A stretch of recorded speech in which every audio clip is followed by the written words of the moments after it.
Good evening. Good evening and welcome to the 2020 Irvine Watchdog Candidates Forum. We're so glad you're all here and we apologize for the delay. Joining us are 17 candidates and moderator, Dr. Richard Matthew. Tonight's political forum is your opportunity to finally hear from the candidates before early voting starts next week. I'm very excited to introduce our moderator for the night, Irvine resident and UCI professor, Dr. Richard Matthew. Dr. Matthew is professor of urban planning and public policy. He's an associate dean of research and international programs at UCI's School of Social Ecology.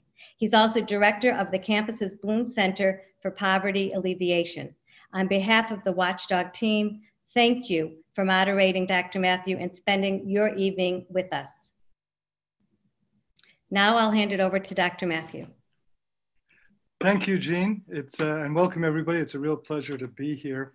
I don't know how many of you watched earlier this week the presidential candidates debate, and I don't know how you felt about it, but I do know that we can agree that the focus was entirely on national and global issues. These are the issues we hear about all the time. They're the issues the press covers, and they're issues that are incredibly important to us. But there's a whole other domain of issues that are also important to us, that have a real impact on the quality of the lives that we lead. And these are issues that are very local in character. It's the amenities that we use every day, the schools that our kids go to, the quality of the air that we're breathing, or the water that we're drinking. It's how safe our neighborhoods are, what the business climate is here, the state of our environment. These local issues matter a great deal. And it can be very difficult to learn about them. And it can be very difficult to learn about the people who are vying for local office and what their positions are on the things that matter so much to us. The fact is, decisions made by our local government can have a very direct, very enduring, and very important impact on the quality of our lives. So I think it's sort of ironic that across the country, people tend not to pay very much attention to municipal politics. In fact, voter turnout has been plummeting at this level. Today, only about 1 out of 5 Americans eligible to vote in their municipal elections. We don't focus enough on the scale in which our votes really matter and the outcomes really matter. Because these, local is what we have the greatest opportunity to shape. This is where we're going to sort of create the legacy that we pass on to the next generation. So I'm delighted to be part of this forum. I'm delighted to be part of this remarkable opportunity that you have to hear from people running for office here in Irvine. And I'm sure that you know that from many perspectives, public safety, school quality, water efficiency, opportunities for women, green space, and I learned tonight the romantic character of the city. Irvine has been ranked best or one of the best in the country. It takes quite a lot of vision and a lot of work to stay on top, especially in the sort of turbulent world that we live in, where we can be sideswiped by a fire in a neighboring county, or where our own success can trigger challenges that nobody anticipated. To stay on top, we need to have the right people in local office. And let me add a footnote to this. Irvine is somewhat unique. Not only is it ranked highly as a city, and has been there for a long time, but it also has a remarkable resource. It has a world-class university that has been collecting data about the city for decades, that's preparing the next generation of citizens and the workforce for the city, and that can be a partner in solving our problems. So I am grateful to be here, not only as an advocate of local politics, but also as a sort of bridge to that incredible resource, and to remind you that UCI's incredible success over the years is very closely tied to its location here in Irvine and the incredible success of this city. The questions tonight that we're going to be asking come directly from Irvine residents, and we can assure you that none of the candidates have seen any of these questions. There will be 3 rounds of questions. Each round will have a series of yes/no questions, followed by a long answer question. Candidates will hold up a green card to indicate yes and a red card to indicate no. For the long answer questions, each candidate will have 90 seconds to respond. So with that housekeeping taken care of, let's get started. Candidates, please have your red and green cards ready. Now, what I'm going to do is I'm going to read the questions aloud.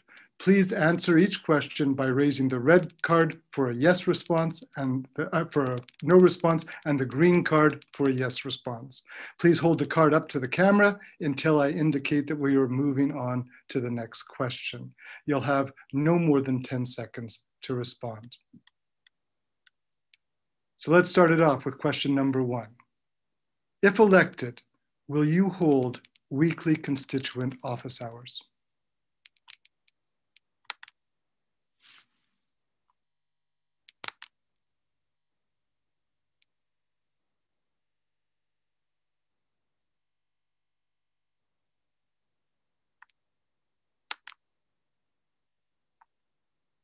Fantastic, thank you very much.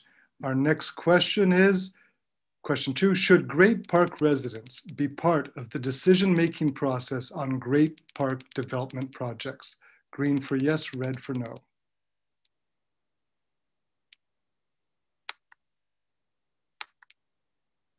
I see we're moving along pretty quickly. Thank you very much. Next question. Question 3. Will you support the formation of a Great Park Advisory Committee consisting of Great Park residents and other community members to provide input on future Great Park development projects?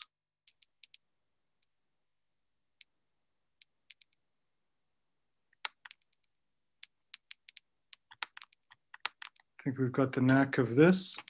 Thank you very much. Question number 4. Many residents have voiced concern that the development in the city has moved away from the master plan village concept. Do you agree with this sentiment? Green for yes, red for no.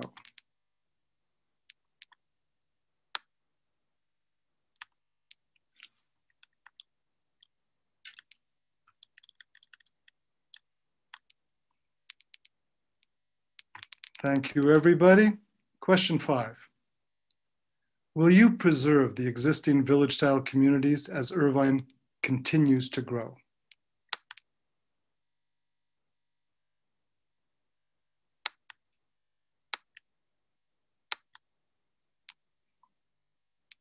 I think almost everybody's answered.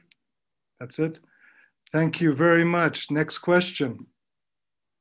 Are you in favor of creating an independent ethics commission for Irvine that has the power to receive, investigate, and remedy allegations of ethics code violations?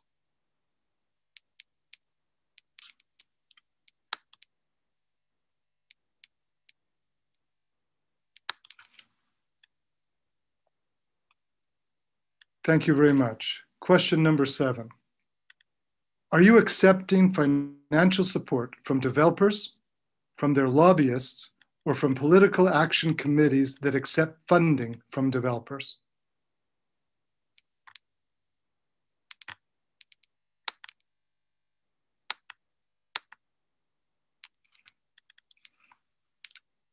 And again, thank you very much. All of these questions were raised by Irvine residents. We're now going to go into the long answer question. I've been given a bucket of names of everybody. I'm going to draw them out at random. Each candidate will have 90 seconds to respond to the question. The first person, so you'll be ready. Please listen carefully. I'll ask the question just once. The first respondent is Carrie O'Malley. And the question is, what challenges do you see with ethics, transparency, or accountability in our city? And what solutions would you propose to address these concerns? Thank you so much. And I love this question. One of the main tenets of my campaign has been to initiate an ethics commission. I have been talking about this for a few years now. I have a background in philosophy and law, and my philosophy degree has an ethics and public policy emphasis. So I've studied ethics and I know ethics well. Long Beach, Los Angeles, San Diego, they all have ethics commissions. Our city is now nearly 300,000 in population. We desperately need an ethics commission. And I believe that the ethics commission could vet so many issues that have come up, issues that we've seen in the city the last few years, and issues, that will come in the future.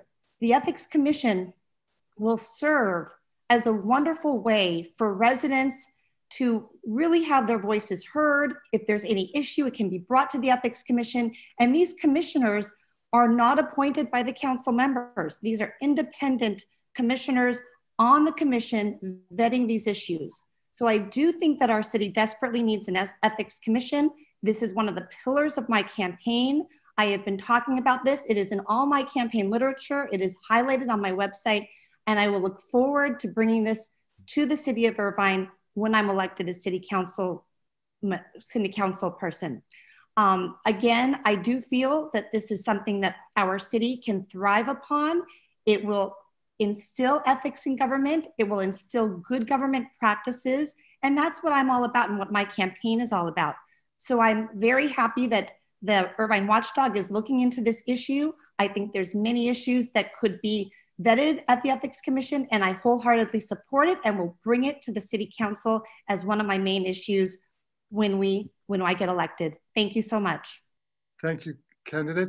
Our next candidate is Christina Dillard, and your time will begin now. All right, so the question was, what do I see with wrong with, the challenges that I see with ethics, transparency, and accountability in our city? A lot of that stuff cannot be, just taught to you in a book, cannot just be given to you. That is something that comes from within. That is character. That is a show of character. And so I think that in the aspect of trying to improve our city ethics, transparency, accountability, we need to take all of our city leaders and officials into that aspect and bring them into that kind of a conversation, because it really lies with them that ethics and transparency and accountability is upheld. I think that we need to hold our elected officials more responsible for the things that go wrong in our city, because we praise them when things go right, but who do we look to when things go wrong? And so I like many of my opponents have said that they believe in an ethics committee, and that's something I've always pushed for and strongly believe in. Something I've reached out to multiple people. That's something that I've reached out to multiple people on. Reached out on our council about with and talked to them about ethics committees and roundtables and, diversity groups. So that's something that's really big. And I think that every citizen in our city deserves a part or a say in the ethics and accountability that we see and challenges that we all face as a community. No one person faces these challenges. We are all facing them. So we need to all stand together for them. Thanks. Thank you. And our next respondent is Abigail Pohl. Your time begins now. We desperately need an ethics commission that is independent and not beholden to any special interest groups. My concern is creating an ethics commission that is actually beholden and making sure all the representatives of the city are accounted for.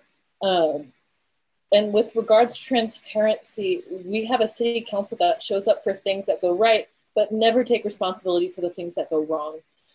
We need to have more than office hours. We need to hold open meetings that are separate from legislative sessions that help citizens participate. I know I have a tough time getting to council meetings. I was working 1 job, 2 jobs, odd hours, trying to help my family, trying to do this and that. And it's incredibly hard to do so and be involved in city politics. So going forward, I think we need to do multiple different sessions throughout the week with varying office hours to make sure everybody is heard. Accountability is also important. We can't rely on the elections. There should be mechanisms that remove corruption and unethical officers, even after the election cycle is over. Thank you. And thank you very much. Our next respondent is Anshul Garg, and your time begins right now.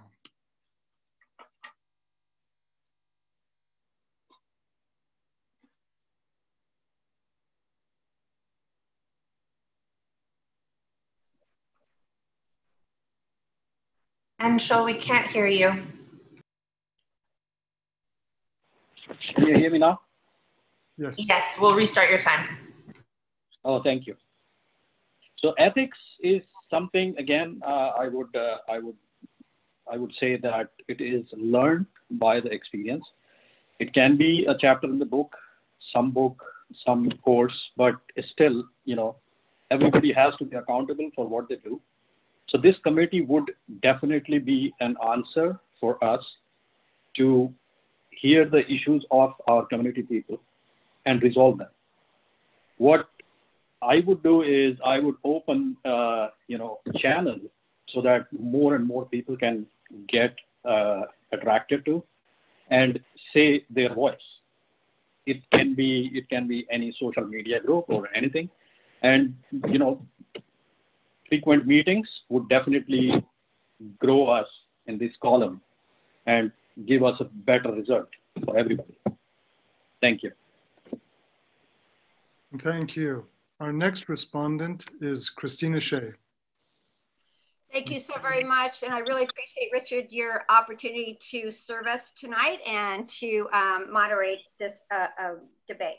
So let me just say, ethics is an internal issue that we all need to be focused on. As an elected official, I have worked with many elected officials over the last 30 years of my career.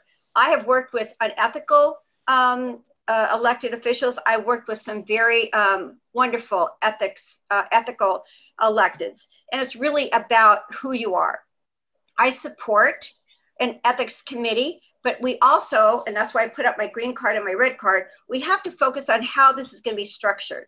We have to make sure that whoever's overseeing this commission, we understand how this is going to affect the city council. In my opinion, you need to be electing people that you trust. We need to be electing people that we understand that have ethics. And if we don't, we need to vote them out. And so I'm hugely supportive of an ethics committee, but we have to understand how we're going to set it up, how we're going to oversee the committee working with the council, because if we create a committee that's going to be overseeing the city council, then the city council will be diminished and their authority. And that is a problem. So I really believe that anyone that we vote for, we need to hold them accountable. We need to make sure that people that are running for election and are on the council, we need to understand, are they following the law? Are they being honest? And that's where I believe we need to hold people accountable. So I'm for the ethics committee, but I think we have to figure out how we're going to structure it and how it's going to work in relationship to the council and how we operate as a council. Thank you. And our next candidate to respond will be Farah Khan. And your time begins now. Thank you. Definitely for an ethics commission, I think it's very much needed. I think it needs to be an independent committee outside of the realm of city council and other commissions. Why we need it? It's because there's so much going on in the city. And what we see is, we try to do what's best, but what I see from the inside is that we can't pick and choose when we're going to be ethical. We can't pick and choose when we're going to be transparent. We have to be that way all the time. And we can't pick and choose when we're going to be ethical. And so it is very important for us to have this independent committee. Not only that, but on transparency, I will say that, it's so important for us to reach out to our community members to make sure that they are in touch. That's why when this pandemic hit and our city hall closed down, I made sure that every Monday before a city council meeting, I went over the agenda with the public and made sure that if they had questions, that those were answered. And also followed up with a recap of the meeting, providing information, because some people did have a hard time going back and reviewing the entire meeting. So I gave them snippets with a link for the entire meeting. These are the type of things we need leadership to do, is to make sure that the doors are open and that we are communicating with our public as much as possible. So yes, on the transparency, yes, on the ethics commission, and yes, we need better integrity when it comes to leadership. Thank you very much. And our next respondent is Louise Wang, and your time begins now.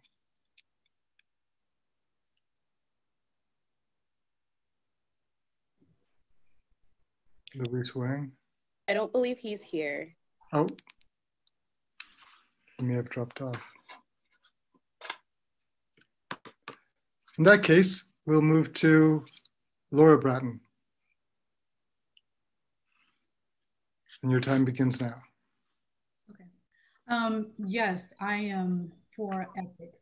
I agree with everyone. Ethics does start within. Unfortunately, not everyone is ethical, and people will say whatever they need to say to get voted in.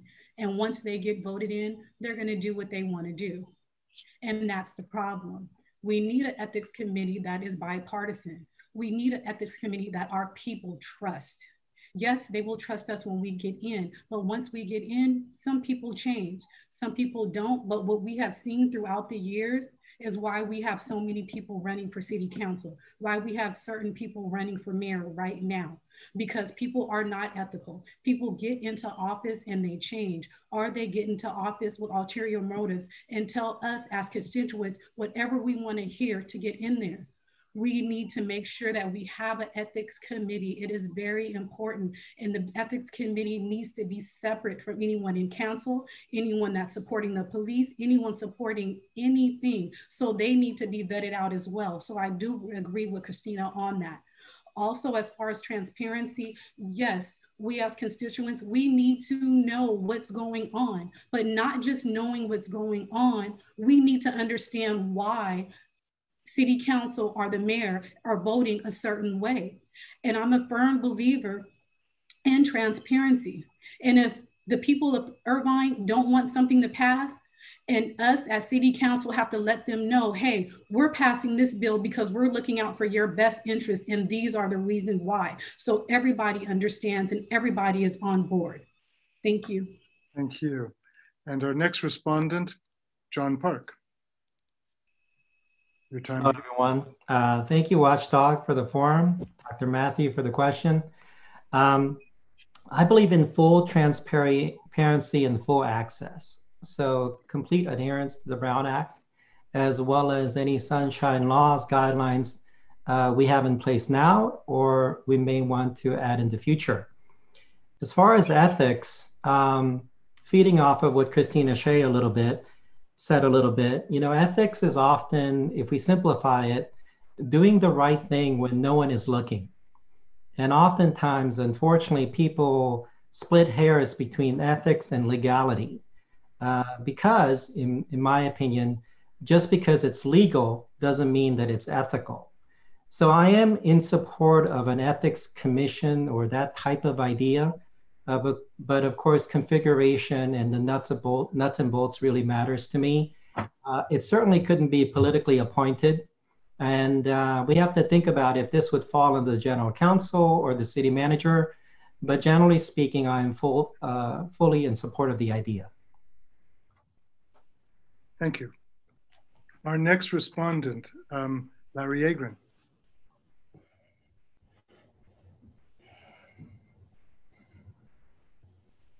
Yes, I would favor the establishment of an ethics committee or ethics commission that was truly independent. However, truth be known, this has been tried at the county level and in many other cities, and regrettably, it's been largely a failure. It's been a place where complaints go to die and where very little is done. Ethics, I believe, begins with leadership. Leadership for a mayor, leadership of a city council. And I agree with many of the previous comments made in this regard. I would say this, however, that the biggest ethical challenge of all is campaign finance. How our campaigns are financed in the city. I noticed everybody lifted up a card and said they weren't taking outside dirty money, but truth be known, there will be hundreds of thousands of dollars of dark money, dirty money, special interest money that comes into campaigns for mayor and city council. And that problem absolutely has to be confronted by the next mayor and next city council if we're to retain our local democracy. Thank you. And our next respondent, Mike Carroll. Great, thank you. And thank you, Dr. Matthew and Jean Baran and the whole Irvine Watchdog organization for putting on this candidates forum. I too agree with a lot of the statements that have made by the previous candidates. I think it's something that I too would actually look at and possibly be in favor of. I would point out we do have current statutes and current regulations that we're bound by. We have the Brown Act, where certain meetings can occur, and that's basically a large transparency and sunshine ordinance or statute that we follow, a state law. We have the Public Records Acts, and that, of course, provides that all of the communications that I, as the vice mayor, or our mayor, or our other council members have any communications with, that stuff be made public, and as well as all of our entire city staff. And on top of that, we have the Fair Political Practices Commission, the FPPC, that also governs and regulates. So if adding another regulatory body, it's sort of, this is maybe the hard answer, maybe the more nuanced answer, but if that may sound good, and it sounds great to have the name like ethics in the name of a commission, but whether that really makes real change and could be potentially another story. Scholars from the University of Missouri conducted a systematic evaluation of this, and they found that of all the ethics commissions, they weren't really found to proven to actually reduce corruption in the political space. So I'm open to understanding what that could be about. Thank you. Now let's turn to our next respondent, Dylan Green. Okay. Ethics comes from transparency. Transparency comes from accountability. Ethics is doing the right thing, no matter the cost. We can sit here, and the other candidates and myself, we can sit here and we can say we're not going to take developer money. If we lie about it, that's not ethical. An ethics commission, which I fully support, by the way, would draw its power from the people of Irvine, calling out the people who are meant to serve them. The city council should work for all of us. The city council should be doing what's right for the people of Irvine. We can say we're not going to take developer money, and then we can disclose on our forms that we did, but we don't have to say that. That's where the what is legal is not necessarily right that John Park said comes in. It's legal for me to disclose that I took money from a PAC, from a developer, but it's also legal for me to lie about it. And that's where people like you come in. You, the people of Irvine, should be holding the city council accountable. I'm holding the city council accountable. I'm holding myself accountable. As of late, I am the only candidate who publicly links all of my disclosure forms so that you can keep me accountable, so that I can keep myself accountable. And I will continue to do that if I'm elected. And I think we should all be doing that, both on the campaign trail and if we're elected. Thank you. Our next respondent will be Diana Jang. I fully support to have an ethics committee to keep our government transparency and elective officer accountability. This is a system engineering issue. It's not just have a committee over there, we can solve the issue.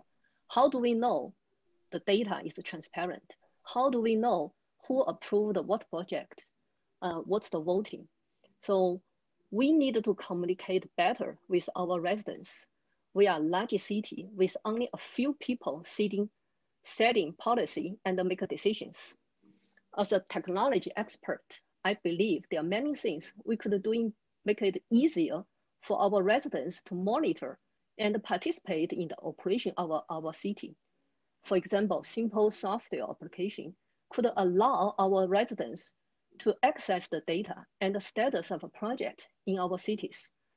Using location-based software, we can find out a project in which year get approved, who approved, who voted no, and how much money was invested, and when the project should start, when the project should finish, and how much delay we costed. I would like to bring my skill to City Hall to use technology to develop a more open and transparent government. We should get an update and notice more regularly from our city leaders. I believe I can make that happening. That's the solution if I'm get elected. Thank you. Our next respondent, Lauren Johnson Norris. The single greatest ethics issue in our city is by far the influence of developer and special interest dark money supporting candidates. That money flows through PACs, it backs candidates with independent expenditures, and this city has a history of electing candidates who practically outsource their campaigns to developers who spend hundreds of thousands of dollars for mail pieces flooding our mailboxes. And those folks are beholden to rubber stamping their projects. The dark money PACs, they also spend equally the same amount of money smearing clean money candidates with lies and outrageous claims.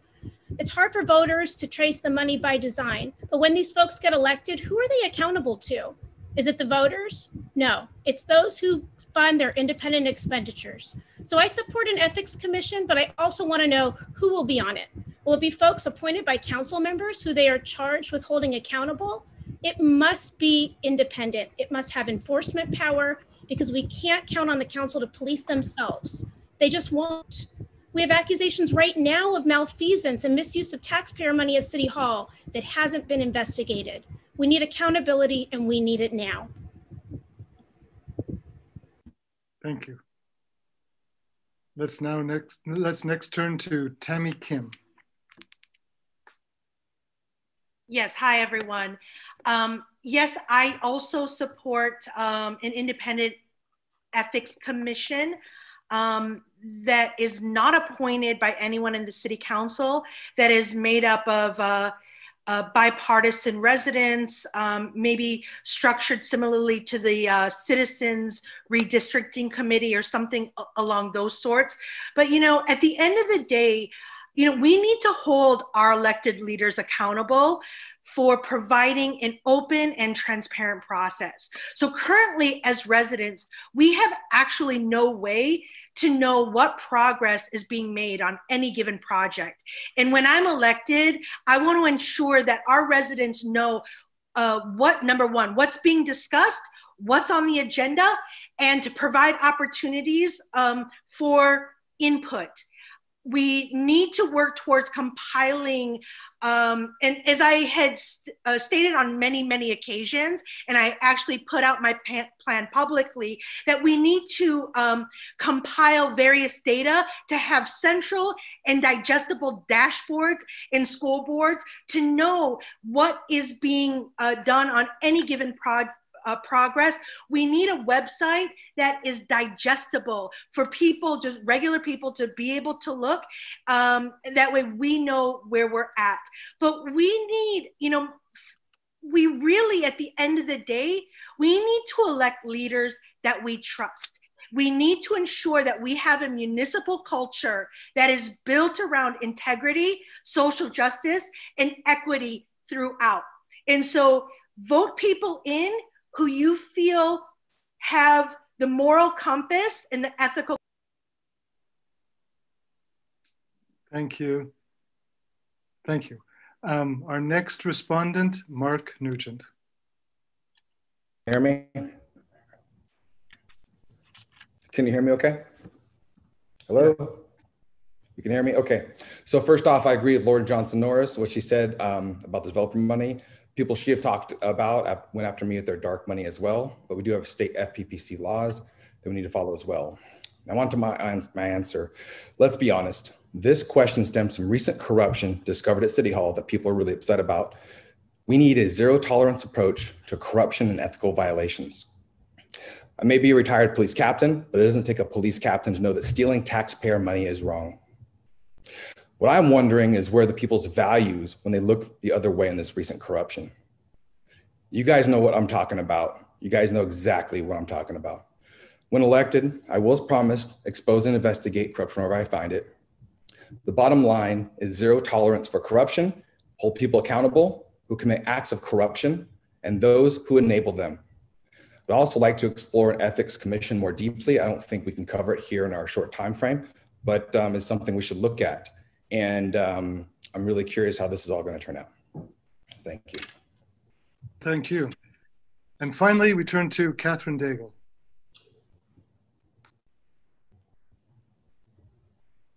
Okay, can you hear me? Yes, we can. Great. I actually do agree with Lauren and some of what Mark said and some of what Larry Agron has said.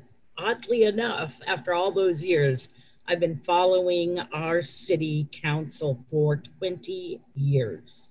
And during that 20 years, there has been one or two people that have been involved in the worst corruption for our city. And they are not accountable to anyone. People talk about it, Nextdoor's full of it, social media is full of it, but still nothing gets done and nobody's talking about it at the council level. That's just corruption. We have PACs, we have lobbyists that filter their money through mail pieces. You can, two of them came today, and if you look on the back, it says real estate. So we know where these are coming from. We know who funds their campaigns, and we know who they are promising their allegiance to. And that's what's unfortunate, because this is a city with lots and lots of integrity. Integrity is really important when you're going to hold a position. Ethics, integrity, no corruption. That we need to make sure that we take care of. And I am 100% in for having an outside team. Thank you.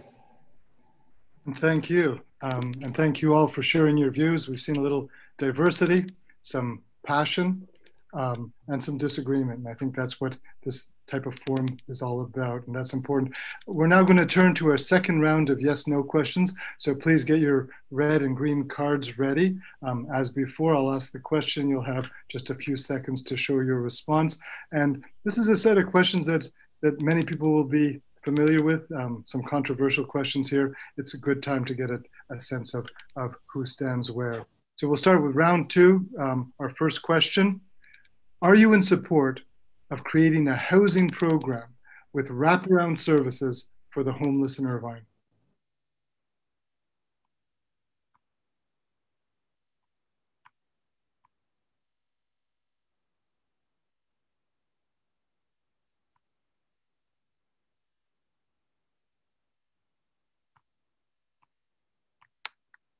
I think everybody's had a chance to answer. Thank you very much. Our next question: do you support building a state veterans cemetery in Irvine? And please make sure you hold your card in front of the camera so everybody can see it.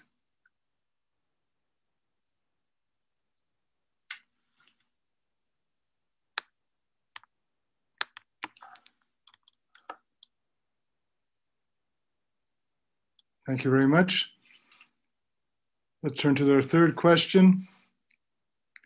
Do you support building a state veterans memorial park and cemetery at the Artis site? And that, as we know, is in the Great Park.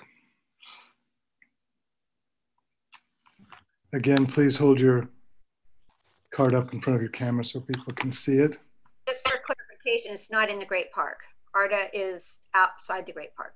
Outside with the old. That's fine. I just want to clarify. It's in the state's hands now. It's a relevant question. You did say ARDA, correct? ARDA, that's right. Thank you. At the edge of the Great Park. Thank you all. Our next question. I do have a question about that. Quick question. I support any site. Are you saying that it was art? Are you supporting it to be built at the Great Park original location or the moved location? At the current ARDA site. Which is not in the Great Park. Just a quick question. It's in the stands now. See, the way that question is phrased is very confusing. So I think I'm going to withhold my answer on that one. I could go like this, like I do. High five, Christina Dillard. Cards up, and we'll move on to the next. High five. I good. Move on to the next yes and no question, and apologize if there's some ambiguity in any of the wording. Do you think the city's response to COVID-19 has been adequate? Trick question. I'm not a doctor.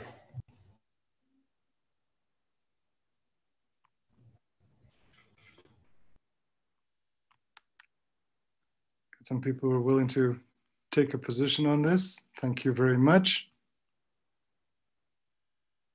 Our next question. Would you be in favor of developing an Irvine-specific public transportation service for residents to major Irvine destinations?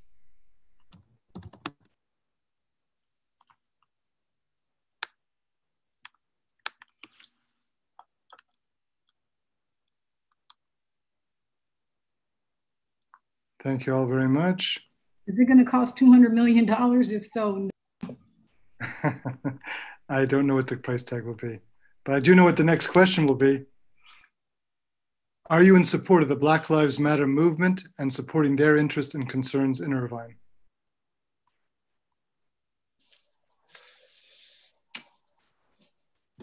Can we get some clarification? Because I support Black Lives Matter, but I don't support their organization burning down businesses. So can you clarify that a bit? I think that these are not my questions. Black Lives Matter did not burn down a building. These questions came from the residents, and I can't. That did not happen. That is not true.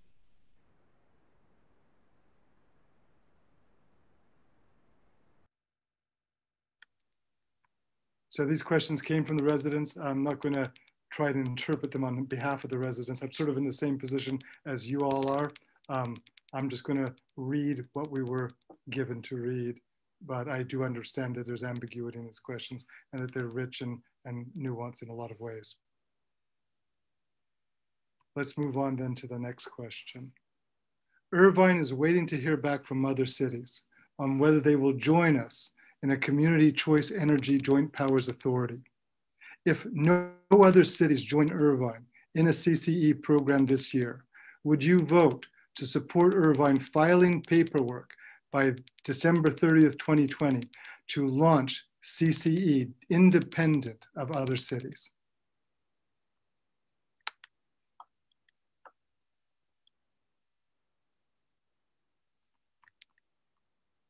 I think we're getting some.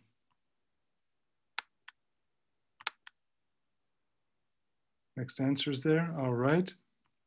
Well, thank you for your quick answers to some complicated yes and no questions. And I agree that these are deeper questions and don't always lend themselves to.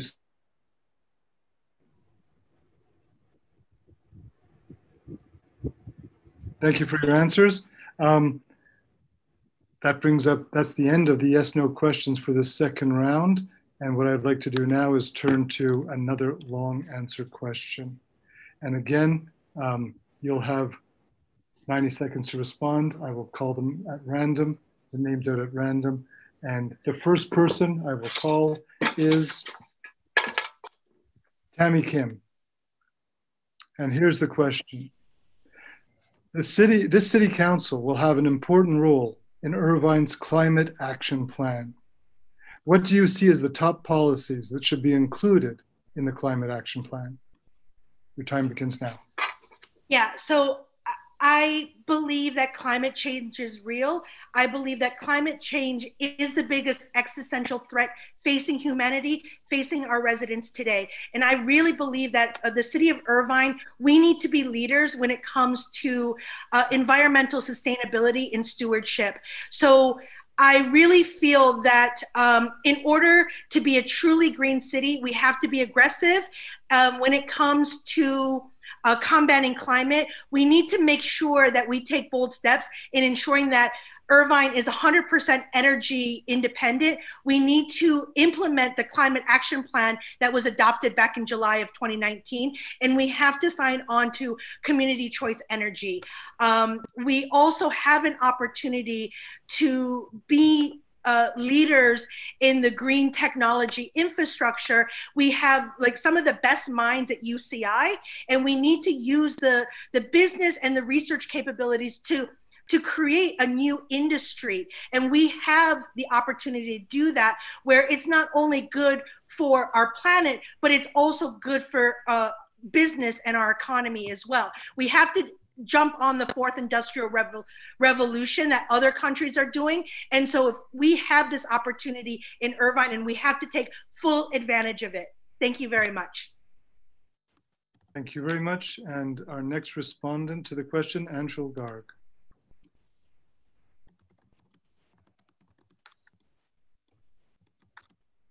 Thank you very much for the question. And I would definitely say that why Irvine's decisions or policies toward the climate would be important, because Irvine is known by its name as the safest city.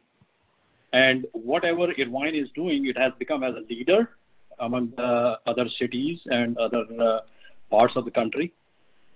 And whatever they do is going to affect everyone, because people are going to follow.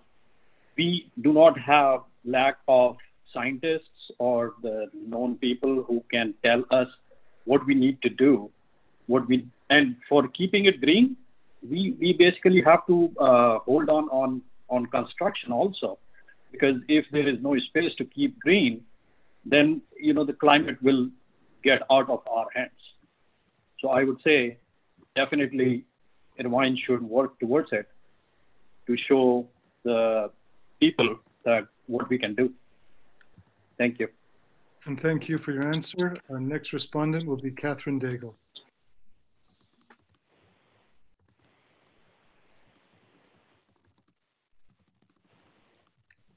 We cannot hear you. I think you're muted, Catherine. There you go. I want to be careful when we discuss, or when I discuss the climate action plan that our city has. The city is, I believe, in a $22 million deficit. We have businesses that have been shuttered for almost a year, and many employees out of work. So enforcing or legislating, gripping regulation and mandating this particular legislation during this economic downturn at this time, I feel it is necessary to be careful. I, of course, want to protect our wildlife. That is so, I feel so passionate about that. I will do anything to protect our wildlife, water, ground, the air that they breathe, and making sure that they are protected. But I've to enforce money being spent this year, and you'll have to forgive me, I don't know how much it's going to cost, and I'm not aware of the cost factors involved with that. But we truly have a problem in the city with money, and it would be grossly negligent for me as running for mayor to spend your tax dollars. So at this time, I would like to refrain from committing. It is something I'm extremely interested in doing. I just want to make sure we can pay for it. Thank you. And thank you. Let's turn now to Abigail Poole.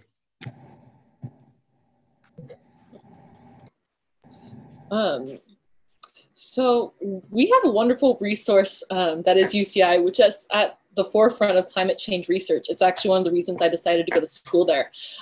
It's ridiculous that our city council members have ignored this valuable resource for our city, and it could have been used to create not just a green city, but a green leader.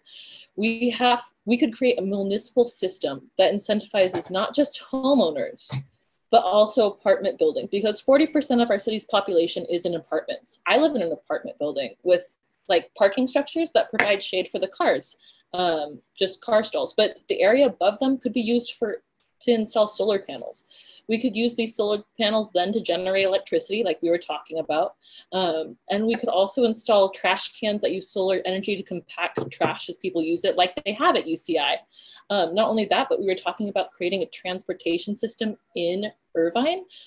We need to make sure that's in line with the Green New Deal as well and make sure it's clean as we're going forward. To the people who think that investing in our future and preserving the wonderful environment that exists in Irvine, I say you're being very short-sighted and irresponsible. You aren't seeing the bigger picture. This is our planet. It's the only one we have. And I plan on living here for a very long time. And we need to make sure that it's taken care of. We have beautiful, beautiful community and parks, and I want to keep it as beautiful as possible. And I think you guys do too. Thank you.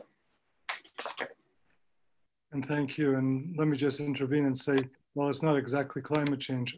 UC Irvine was once again ranked the most sustainable campus in the country, which is a great honor, I think, not just for the campus, but for the city of Irvine. It is part of Irvine. Let's turn now to Mike Carroll.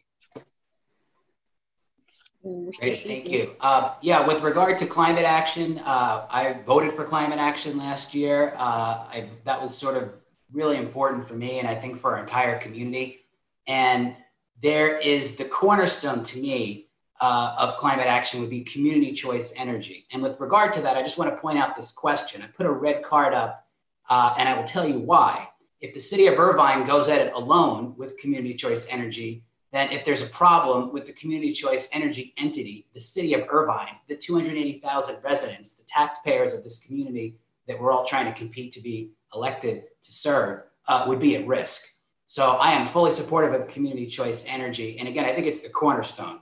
It's the cornerstone for a number of reasons. Number one, it's about local control. It's about taking all the profits of some faraway conglomerate and deciding with ourselves the profits of an energy company locally and how we can use that for the environmental needs of our community and to create what I like to call it's sort of economic disruption, where we can use those to incentivize people to do things to benefit our environment. And lest you think that community choice energy is some type of a political issue, it's really not. Community choice energy entities, they started in Marin, which is one side of the political spectrum. There's community choice entities in San Diego and in Riverside County as well. Irvine needs to be the leader and continue that. It needs to have another few cities as partners, and we're working on that to bring community choice energy to Irvine. Thank you. Thank you. Let's turn now to Christina Dillard. Hi, okay, that's awesome. So I'm one that's really big on protecting the energy. I love the trees. I'm a tree hugger, you know, I recycle. And I think that's where it kind of starts. I only have 10 seconds left? Oh no. I think that it starts at home, you guys. It starts with us. We be that example. So when you tell your kids something to do something, do you not do what you're telling your kids to do so that they lead by example, they see it? Did our founding fathers not think that there would be problems or complications when finding a new country? No, of course there's going to be problems, mishaps, but you work to overcome that. You work to go past that. You work through those problems. You find better solutions. That way, when they look to us with those problems, we've come with those solutions. I think that it starts with, incentives on our part to get people on local small time levels involved in climate change awareness, education. It starts with bringing major awareness and education to people about climate change. It's no longer pushing it under the rug or trying to be like, well, it's bad, but it's not that bad. Like, no. It needs to be like one of the forefronts of everyday talk, of everyday conversation, some conversation that you have with your children, that we have in schools. Like, if UCI has these amazing programs, why can we not instill these amazing programs at even younger ages and younger schools? That's where it starts. It starts with educating these kids and getting them on board to lead us to fix our problems that we have left to them. So thank you. And thank you. Our next respondent, Larry Agrin. Thank you. When it comes to developing a climate action plan, it's imperative that we talk about a real climate action plan, not just a paper one, not just aspirational, but a true action plan that will be a model, a demonstrated model that will allow the city of Irvine once again to lead. In recent years, we haven't been leading, but we need to be leaders. And I want to associate myself with the remarks of Abigail Pohl, you, Dr. Matthew, Tammy Kim as well. It's imperative that we work closely in partnership with UCI, which is an exemplary institution when it comes to solar energy and other, not just aspirations, but achievements with respect to combating climate change. We need a plan that doubles the number of trees that we have in the city, from 500,000 to 1 million trees, using the vast open space reserves that we have. We obviously need to upgrade our transit systems. Yes, we need community choice energy as well. And we need to do what we did with CFCs and ozone depleting compounds in the late 1980s, when we partnered with UCI, created a model, executed it, and became the leaders for the whole country. Thank you. Our next respondent, Farah Khan. Thank you.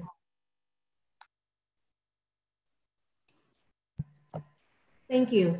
As someone that initiated the Climate Action Plan last year, I just want to share a little bit about it being, it's a document that is not just standalone, but has been implemented with our general plan. And it includes reducing our greenhouse gas emissions. It includes moving towards renewable energy. It includes sustainable transportation. It includes clean water and developing more into our urban forestry. It includes getting more food that's local and reducing our food waste. And so, you know, this project is a long-term project. It's not going to happen overnight.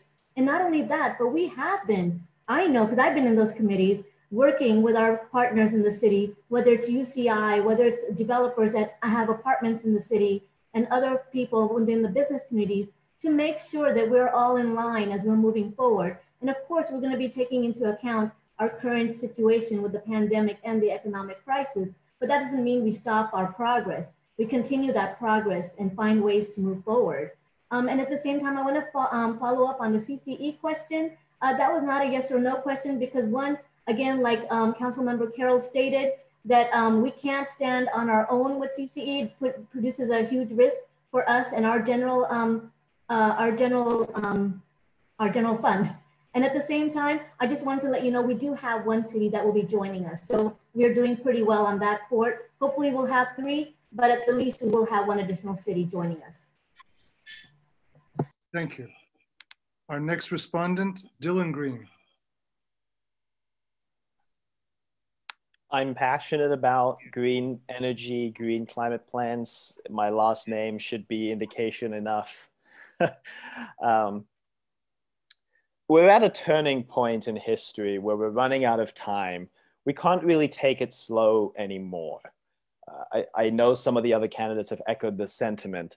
Now, for the Irvine Climate Action Plan and Community Choice Energy, generally, let me just state very quickly, I'm in favor of both.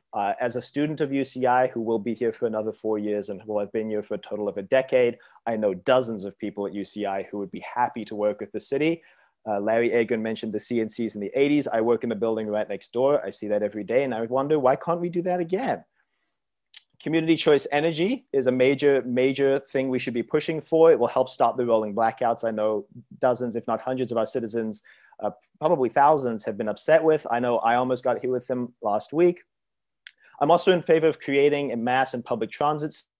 Not only will that create jobs in the city, both for development, but also for management infrastructure purposes, we need to get the economy back on our feet. And one of the best ways to do that is to create jobs.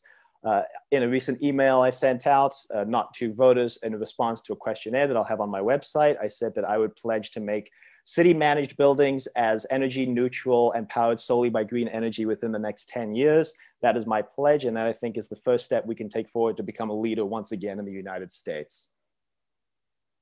Thank you, Mr. Green. And let's now turn to Christina Shea.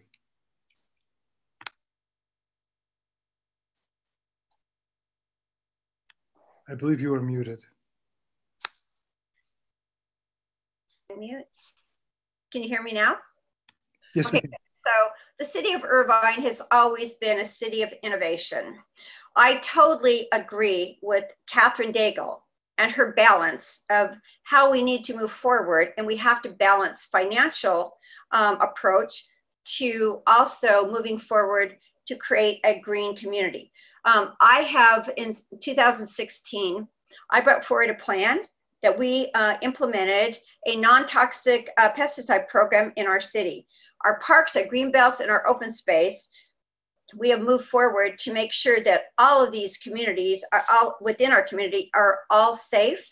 And we have 160 cities across America that are now adopting our plan. So I am very much supportive of this community choice energy, but we have to balance that out to make sure we have cities that are going to contribute to the cost of that. And if we can get cities to balance out that cost, it's going to be like $15 million. We've got to make sure that we have that balance. You're shaking your head, Farrakhan, but it's not, it's true. Sorry, but it is an issue of finances. And so I really support moving forward with this plan, but we have to make sure that whatever we're going to do is going to be fiscally responsible. And I'm 100% for it. I agree with Vice Mayor Carroll. We want to move forward, but we also have to be very responsible. And with that, I just want you to know that I'm 100% on board with doing whatever we need to do to protect our environment. We know our oceans and our air and where we live is really being compromised, and we need to take steps to protect our residents. So with that, thank you. Thank you. And let me now turn to Carrie O'Malley.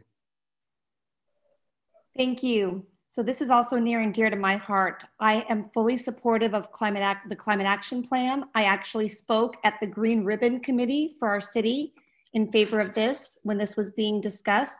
I also spoke in favor of this twice at the Irvine City Council when this was being discussed. I'm also in favor of the community choice energy, as I've voiced several times before. I live in North Park, and I'm an original homeowner here. And one of the reasons I initially ran for my homeowners association, where I sit as vice president, is to preserve our trees here in North Park. I was passionate about it, and it inspired me to run. That was 6 years ago. I've sat on the board ever since. We need to implement these measures. We need to protect our environment for generations to come. I talk all the time to residents about preserving and protecting our open space. These are treasures, are gems of Irvine, and we need to do whatever we can to preserve them and protect them, to keep them flourishing with our wonderful trees, we preserve our environment. I fully agree that we need to work with the UC Irvine professors. Many of them, I've been in their offices, I've been at their committee meetings that they've had to discuss these issues. They've invited me, and I support the UCI professors fully, and to integrate the UCI professors into this discussion as we unfold this. Also, working with OCTA on items like OC Flex, bringing OC Flex to Irvine, which would basically be a mini Uber-style minivan to accommodate transportation within the city. Thank you. Thank you very much. And we'll next turn to Mark Nugent.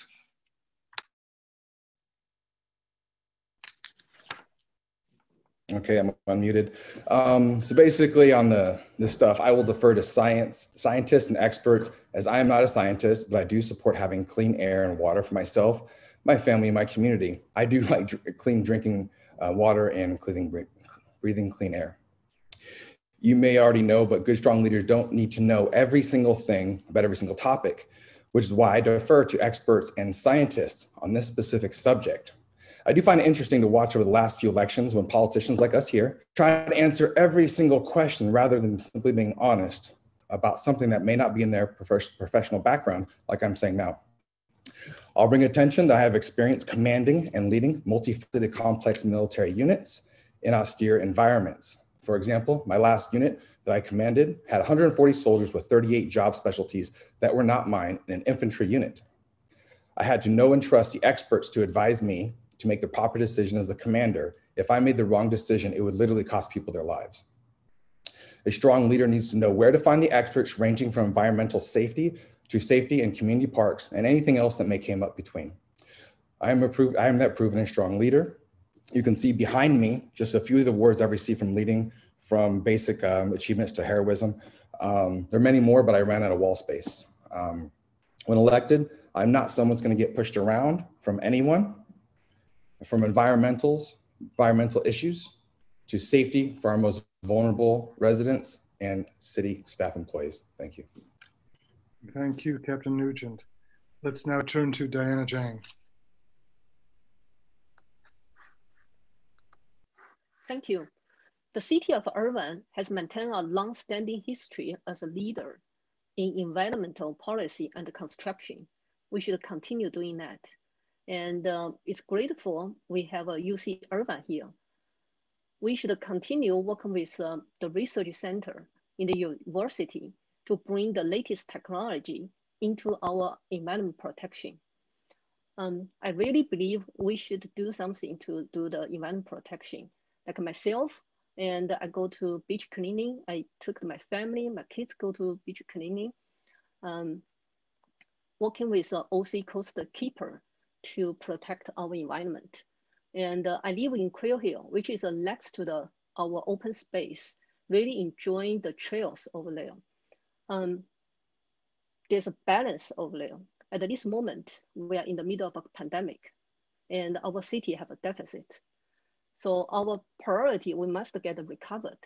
And recovering our economy safely will be the complicated and the difficult process. And that's the only way we can begin to rebuild our city finance and restore our city services. This is our most immediate challenges.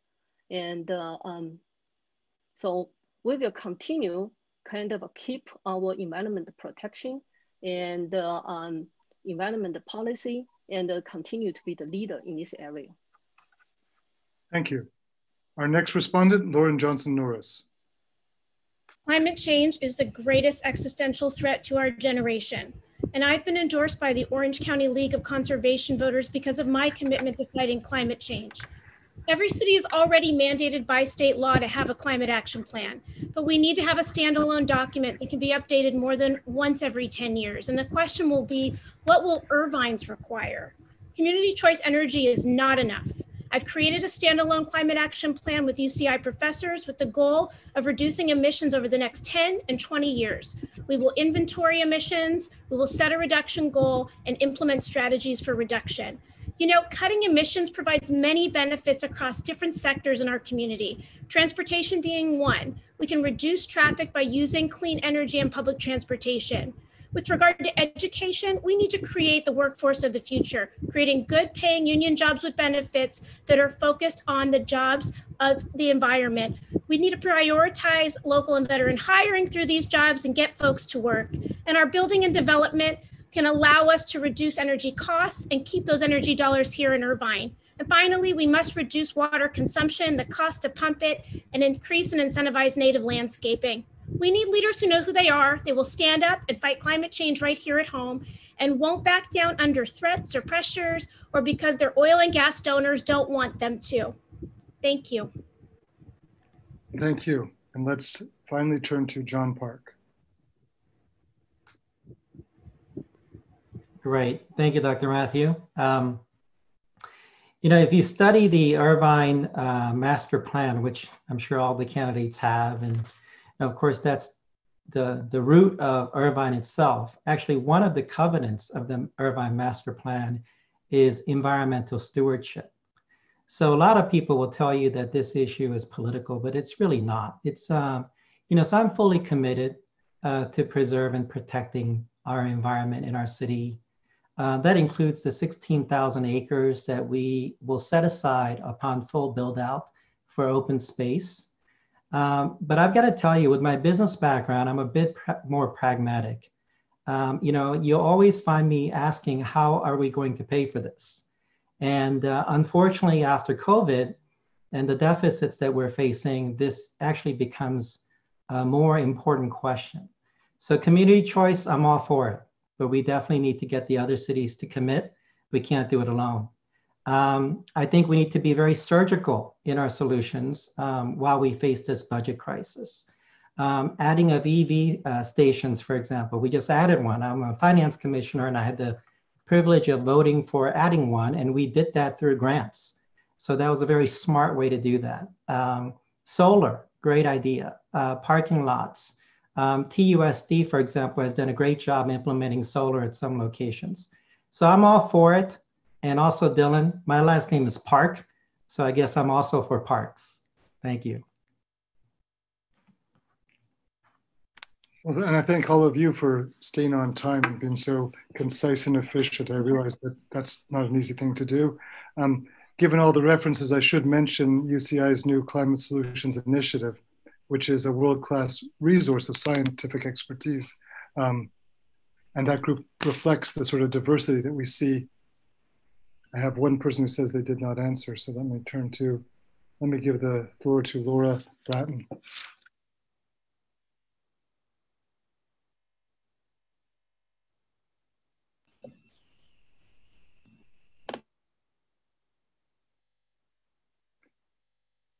Laura, I think your card stuck to the back of another card temporarily. Sorry about that. Okay. Can you hear me now? Yes, we can. Okay. I just want to say thank you, Mark Nugent, for being in the military and fighting for this great country, even though I don't agree with you. I do want to say thank you and I respect you. Regarding climate change, yeah, you know, we can change the cars we drive, we can recycle. There's a lot of things globally that we need to do. But on this level in Irvine, I've been here for over 18 years. And when I first came here, the air was beautiful. We didn't have a lot of smog. There weren't a lot of cars on the street. There weren't a lot of trucks on the street. I heard someone say it was a lot of open space. We don't see that anymore. The problem is we are overbuilding. We are overbuilding apartments. We are overbuilding shopping centers. We are overbuilding gas stations. It's a variety of things. When I first came here, we had a tremendous amount of parks and greenery.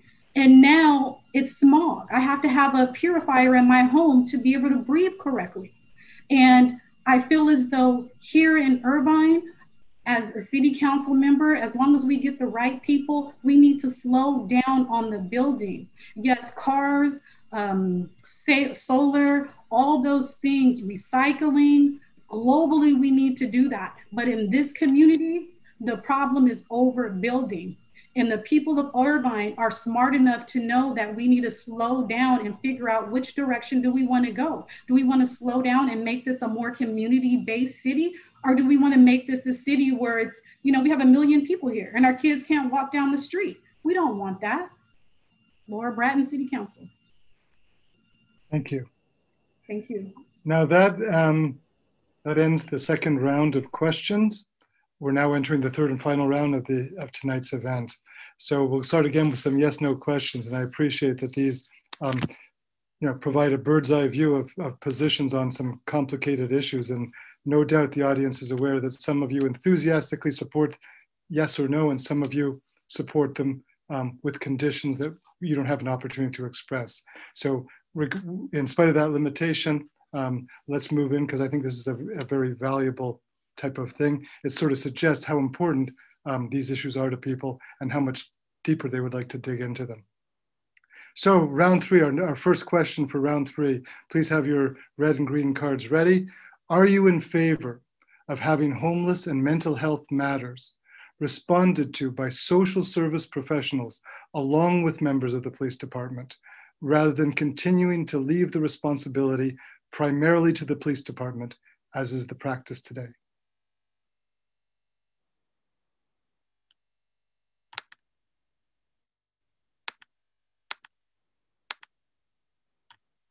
Looks like everybody's answered. Thank you very much. Our next question.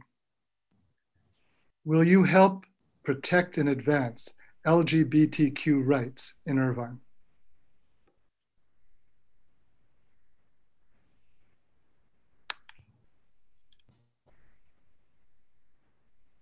Give people a second to digest that. I think everybody has responded. Thank you again. And let me turn to the third question. Do you think City Hall is taking a strong enough stance on traffic mitigation when approving new projects?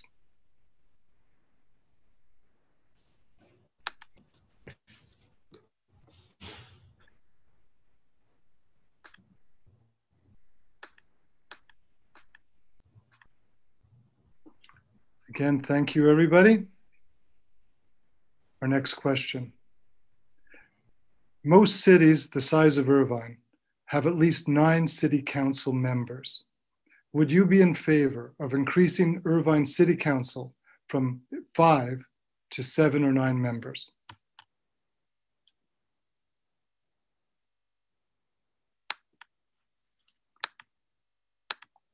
Fair amount of disagreement on that question. Thank you very much. Our next question. Should Irvine switch, and let me just, for the audience,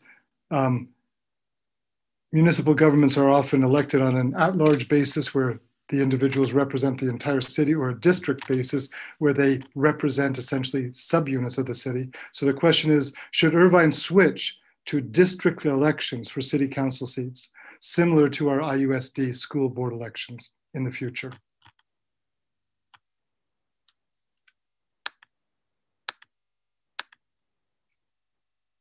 Again, thank you. This is sort of a quick process. Next question. Should council members recuse themselves from voting on matters involving their campaign contributors?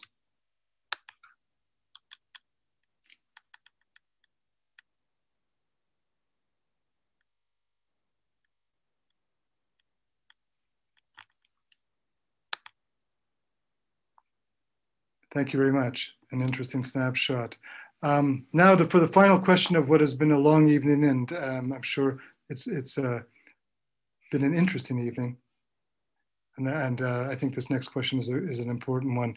And as a reminder, candidates, when you hear me call your name, please unmute yourself and you'll have 90 seconds to answer. The first person to answer, Abigail Pohl, and the question is, what are your 2 most important goals that you would like to see accomplished for the city of Irvine? And your time begins now.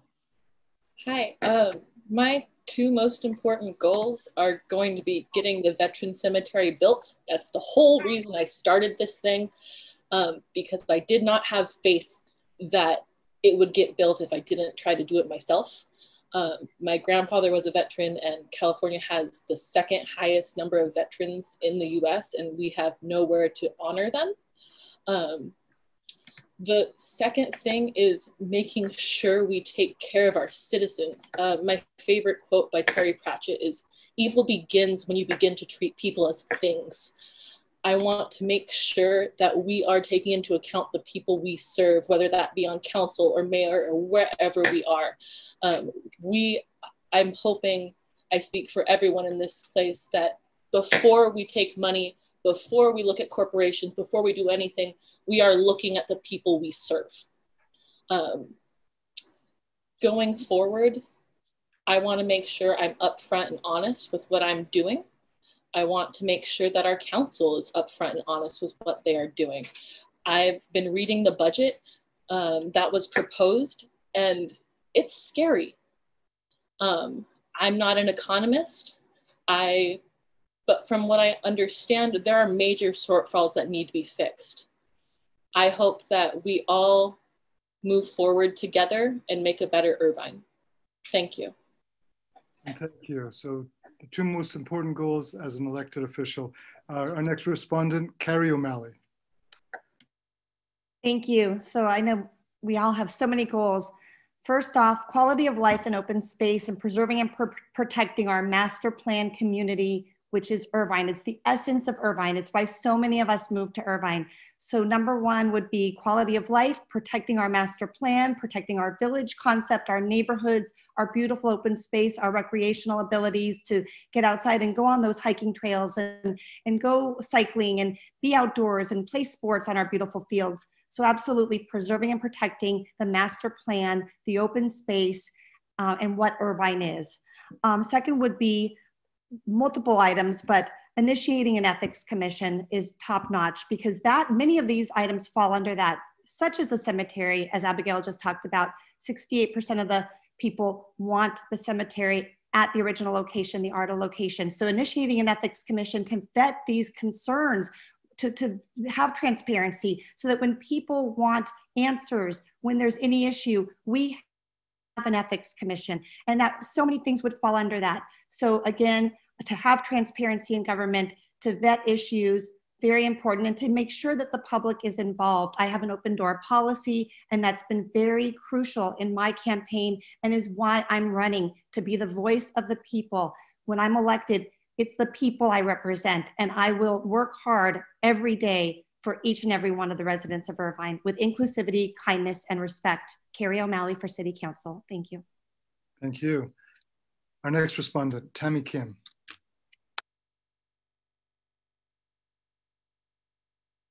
Am I unmuted? Yes, you are. Oh, okay. So, you know, whoever we elect for Irvine City Council is going to need to be able to juggle various priorities simultaneously in order to address both our short-term and immediate needs, as well as longer-term priorities to ensure Irvine's success. So first and foremost, we have to deal with the impacts of COVID, which has pushed every government system to the absolute brink. So as incoming city council members, we need to be bold in how we reimagine our economy to support small businesses as well as our residents. We have to ensure that we continue our masking policy, which is the way to reduce community spread, which will allow our businesses to open up quicker. We need to partner up with more community-based clinics to bring testing into Irvine to test the asymptomatic. That is where our shortfall is going to be. And if we don't do that, we are not going to see our businesses reopened up. Secondly, we have to ensure that we're the leaders, we continue to be the leaders, and we protect our environment in ensuring that we have the open space and making sure that we become energy independent. And since I have a little bit of time, we have to make sure that we have housing at all income levels, so we can house our working families, so we can house our police officers, our firefighters, our teachers, our healthcare practitioners, so that they have a place to live within the city of Irvine and do not have to go elsewhere. Thank you very much. Thank you. And let's next hear from Mike Carroll. Oh, great. Thank you very much. Yeah, I mean, it's very hard to say all this in 90 seconds, but briefly, the Irvine Master Plan, and then I'm going to go to the larger thing of COVID-19, but the Irvine Master Plan and the quality of life that we've all come to enjoy, the reason for which we all moved to Irvine is first and foremost in my mind, an equal priority is COVID-19. COVID-19 needs to be at the top of everybody's list for their two priorities. Ladies and gentlemen, we've had 1,700 cases in Irvine and 13 people have died. Since the beginning of this crisis, I've been working nonstop to help people with information and assistance. I've had numbers of town halls. I've probably helped literally hundreds of people with getting them the help that they need. Meals on Wheels, the city's delivered over 75,000 of those. We've put together monetary grants for 506 Irvine businesses to reopen safely.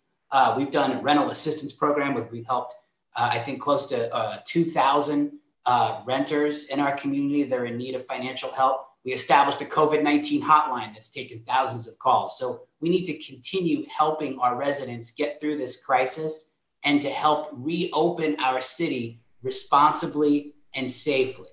But I can't speak enough about the Irvine Master Plan and how that master plan needs to address and deliver on the promise of Irvine for everyone.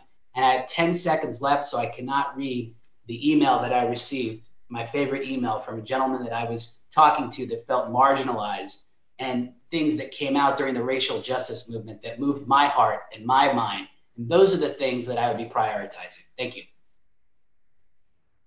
Sir, our next respondent, Anshul Garg.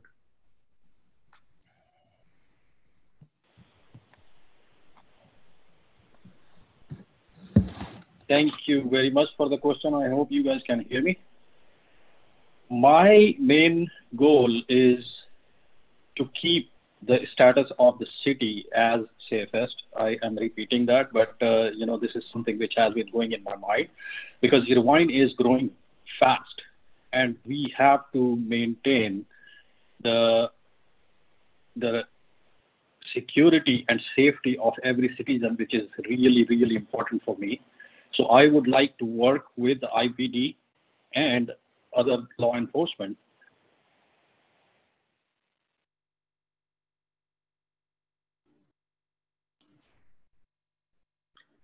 Anshul, we've lost your audio. Anshul? Anshul, we've lost your audio.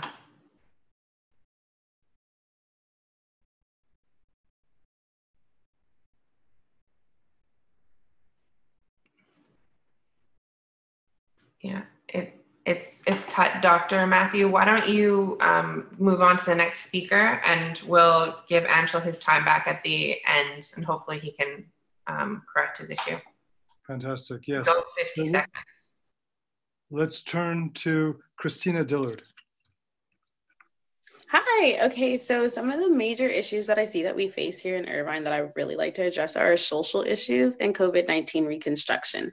Let's face it, like there's no going back to the way things used to be. So it's all about finding a new forward, a new norm, and moving forward and guiding our citizens forward. A lot of them are scared. A lot of them are stuck in the theory that we have to go back to the way things were, but we need to break that stigma of going backwards. We need to definitely put forth a better image going forward, one that's less scary, presumably, and one that's more lighthearted and open, even though it is a very serious matter.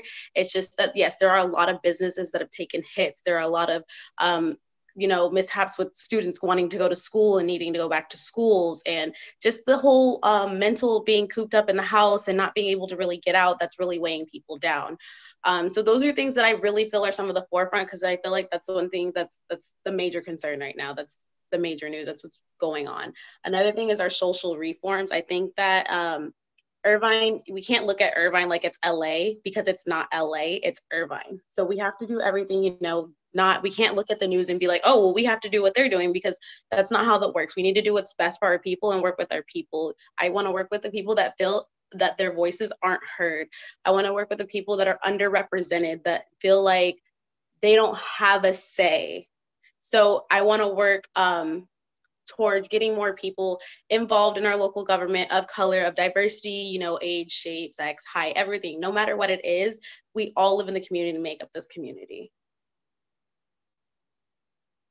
Thanks. Thank you. And our next respondent, Lauren Johnson Norris. The single most pressing issue in Irvine right now is COVID-19. We need to have a comprehensive COVID plan. First, it must address health. In the appointment of a chief health officer, we must have robust testing, contact tracing, treatment, education for businesses that are reopening, support and PPE for businesses and our residents.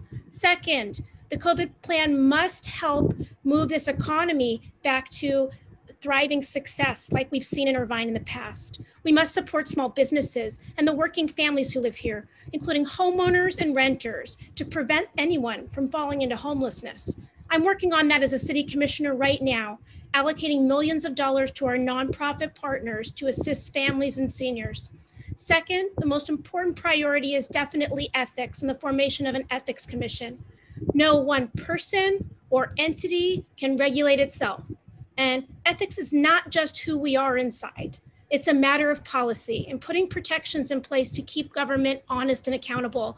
I've worked as an attorney for the past 17 years, holding government accountable every day and standing up for Irvine families. So accusations must be investigated. And we must remember, as Justice Louis Brandeis, the United States Supreme Court said, sunshine is the greatest disinfectant.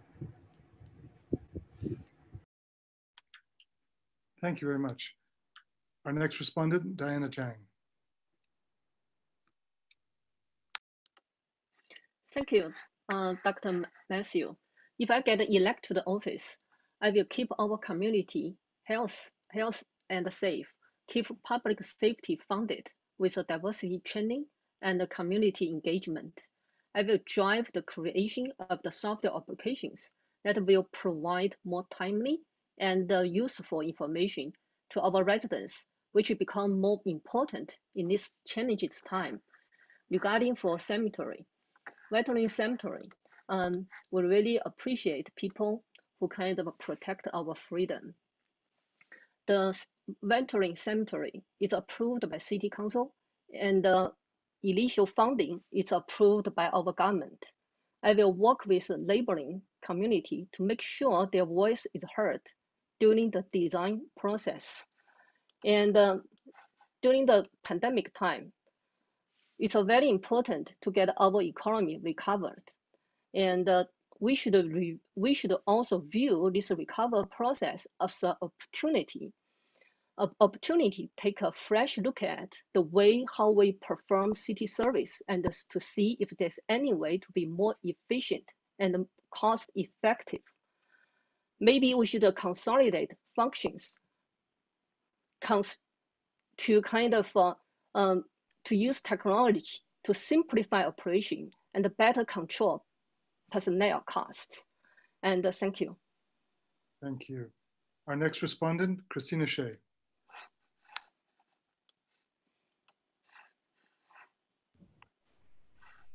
Can you hear me? Okay, good. Okay, so let me just say that the COVID-19 has been one of the most devastating crises that we've had to deal with, not only locally, but nationally. So of course, that is a top priority for all of us. Let me just say that our budget is being very seriously affected by the COVID-19. We have probably lost 17,000 jobs. We're a business-rich community, and we have lost all these jobs, and it's very devastating to our local budget. So we have to get back to start focusing on how we're going to energize and reinvigorate our business community. That is going to have to be our top priority going into the new year. And then also public safety. I have been endorsed by the Irvine Police Association and by our firefighters because I support the safety and security of our community. There's been a lot of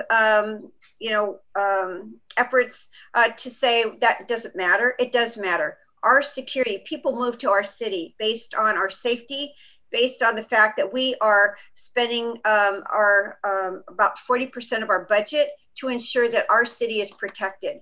And for me, that in a lot of our residents, that is a top priority. So it would be moving forward in this coming year, making sure that we go through the COVID-19 and find ways to get our business back on track. Also, to make sure that we're protecting our community and that we're not going to have any kind of violence coming into our city, and people need to feel safe and secure. And I'm 100% committed to that. So thank you. Thank you. Our next respondent, Mark Nugent. Hi, can you hear me? Yes, we can. Okay, so the two most important goals is to keep Irvine, keep Irvine safe. Although the single biggest issue before these two goals is the pandemic that we are in now. For the record, I fully support science-based pandemic solutions to get business and schools open safely to return to normalcy. We must focus on the safety of our residents while we do this. With my last few seconds, I want to remind voters that literally fought for you, and I will continue to do so as your next councilman. Now, Laura and Carrie mentioned the veteran cemetery on this issue as a veteran with over 20 years of service and with friends' names on our Northwood Memorial Park that did not make it back. I can talk about Specialist Kephart, who died in the hail of machine gun fire. One of my friends died in an ambush in Iraq. Or Sergeant Merriweather, who died from the IED Afghanistan. Sergeant First Cass Callahan, who died from enemy fire in Iraq. Or maybe my friend Private Mason, who died from enemy fire in Mosul. I can keep going with more names. I'm gonna let you guys know, I will work harder than you can possibly imagine to get that cemetery done as fast as possible with whatever location that the state decides on. Good job. Thank you. Thank you, sir. Our next respondent, Larry Agrin.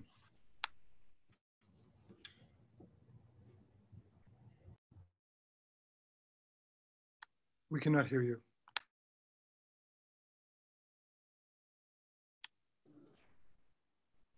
Larry Agrin, we can't hear you.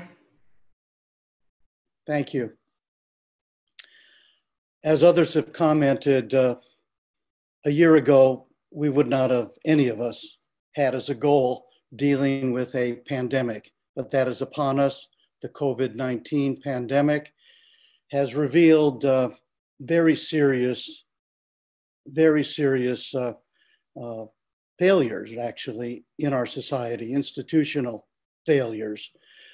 As a young man, I was chief legal counsel with the State of California State Senate Health and Welfare Committee.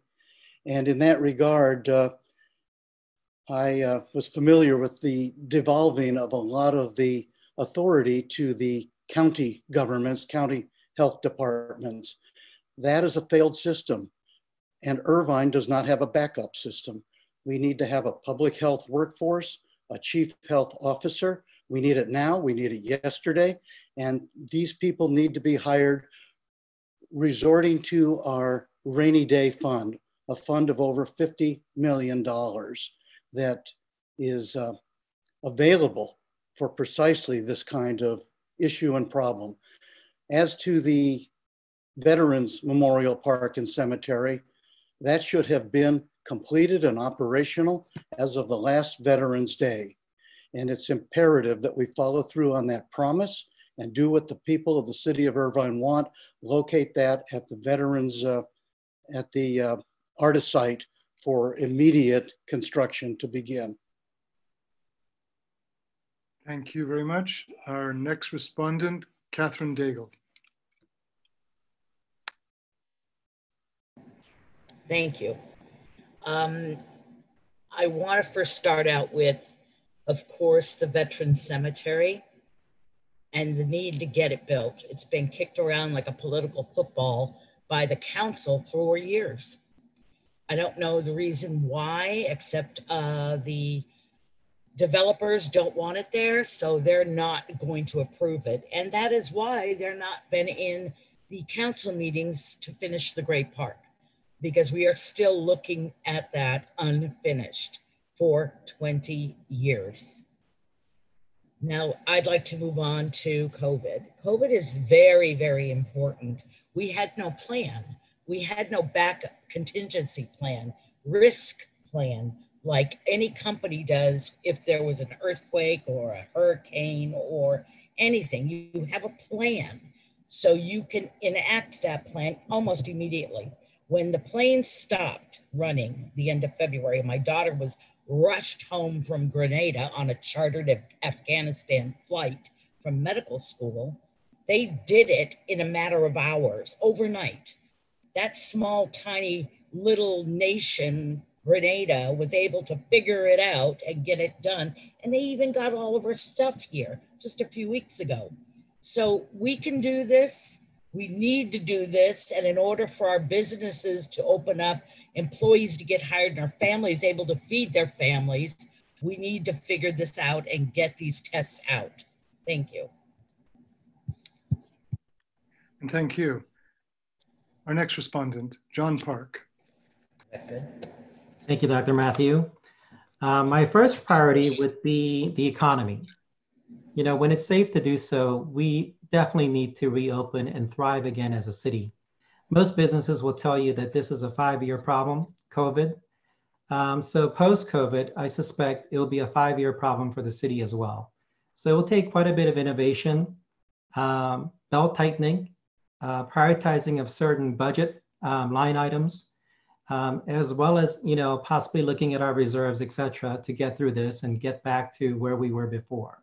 So that will be my first priority. Second is the master plan. We need to refocus, relearn the master plan, if you will, for our quality of life. I'm going to read what those covenants are. Community partnerships, city of villages, environmental stewardship, as I mentioned earlier, world-class schools, transportation mix, parks and open spaces, retail hubs, business districts. So our focus and refocus on master plan will be key and will be a big priority for me. As I was listening to everybody, I found myself agreeing with many, many candidates in this forum. Abigail, I agree with you about the Veterans Cemetery. We need one, we should build one. It's in Cal Vet's hands right now. So wherever they allow us to build it. We will build it. Tammy on housing, Mike on COVID, Ansel on public safety, and Christina Diller about us needing to say we more than I. Keep in mind, everyone, if you're elected, you need 2 other votes to get anything done.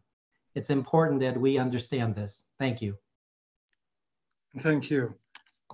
Let's now turn to Dylan Green. I am so much more than a 2-issue candidate. So much more. However, I will, for the purposes of this, enumerate my 2 most important positions, and then I will entreat you to please go to my website where I've laid out positions on over half a dozen different topics you can even imagine, from education to climate change. My first priority is stemming development. We have let development run away from us. That is part of the reason why we haven't built the Veterans Cemetery yet. It is part of the reason we are getting away from the Irvine Master Plan. It is part of the reason why we have a traffic problem. Stemming development will help solve all 3 of these issues.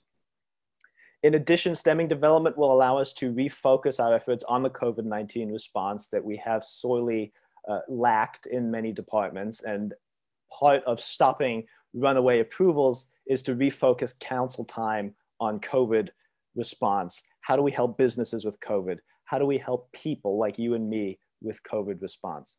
My second #1 issue is increasing transparency. That's the reason why I'm running, actually, is increasing transparency. That goes hand in hand with stemming development. We want to know who's funding these development projects, who's approving them, who voted on them. That's why I post all of my campaign filings for link on my website. I encourage people to search up other candidates. And I would challenge, actually right now, I would challenge every candidate in the race to post their filings so that we can know who's funding your campaign.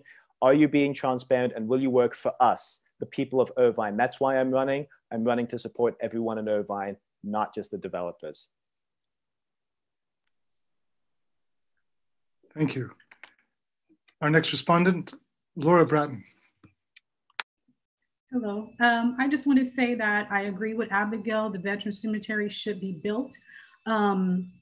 Christina D, regarding COVID, I agree with you 100%, but I'm gonna shake things up a little bit. Everybody's talking about COVID, and I agree with you 100%. That is a problem, that is the issue that we have to all deal with. But my 2 top priorities, because I know once I get in office, there's gonna be 4 other people with other priorities, and we're gonna all come together collectively and discuss that with the best action plan. Mine are police accountability and reduction of homelessness. What's going on in the world globally in this nation is going on in Irvine, and a lot of Irvine residents think it's not happening here, and it is. Irvine PD needs to be accountable for their actions, just like we all have to be accountable for our actions. If we do something as a politician and it goes on the internet and it is true, we have to be accountable for that. If you have to do jail time or whatever the situation is, we have to be accountable for it. And I am for that. As far as homelessness reduction, I have saw a slew of homeless people these past 9 months. And it was not like this before. I think that we should do it in a smart way. I think that we need to help them. I think that mental health is a very big issue, and no one is talking about that. I need for our kids to be able to walk down the street and go to school without people asking them for money. Laura Bratton 2020, and yes, Black Lives Matter. Thank you. Thank you. Our next respondent, Farah Khan. Thank you so much. The 2 main things, one, of course, COVID-19. We need to make sure that we are going to be supporting our residents and our small businesses, not only navigate out of this pandemic, but the economic crisis that has come with it as well. And the second thing is really making sure that we're working towards initiating new technology and resources to not only cut our costs, but generate additional revenue.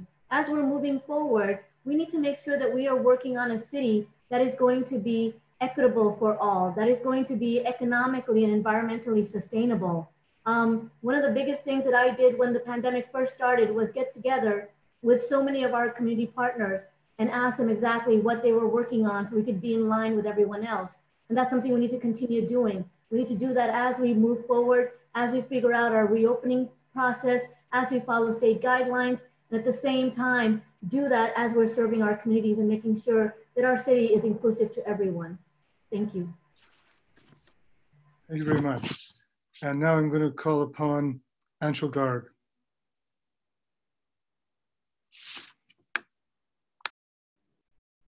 Anshul, you have 50 seconds. You have an abbreviated time. I still am having some technical issues. Can you guys hear me? Yes, sir. Okay, so you know, I am all about accountability and you know, be truthful on every front, whatever we are doing as you know, community members or the Irvine City Council, if you know, got elected. I would definitely be having everything in open. There are public records, like Tammy was actually, you know, just texting.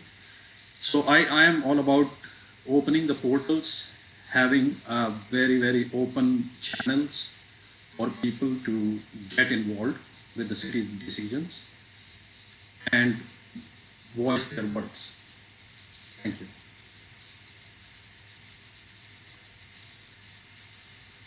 Thank you very much. I want to, tonight we have seen, there's quite a lot of background noise. Tonight we've seen many areas of agreement and also a lot of areas in which there's a real range of perspectives. To my mind, we're at a very historic moment in the history of Irvine, the history of the world.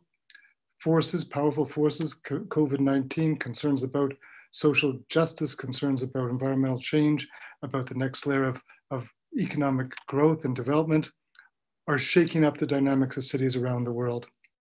600 million people in the world today live in cities the same size as Irvine. But Irvine is one of the very few cities that has received not just national, but global attention. What we do matters to the 300,000 residents here, but it will also be looked at by millions and millions of people around the world.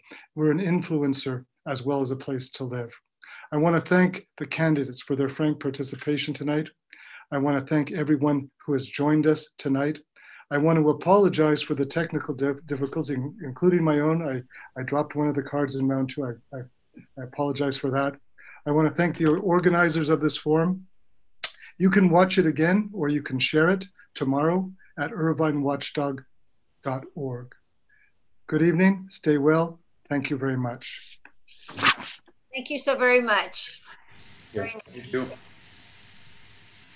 Thank you, everyone. Thanks, guys. Have a good night, guys. Thank you, everyone. Bye.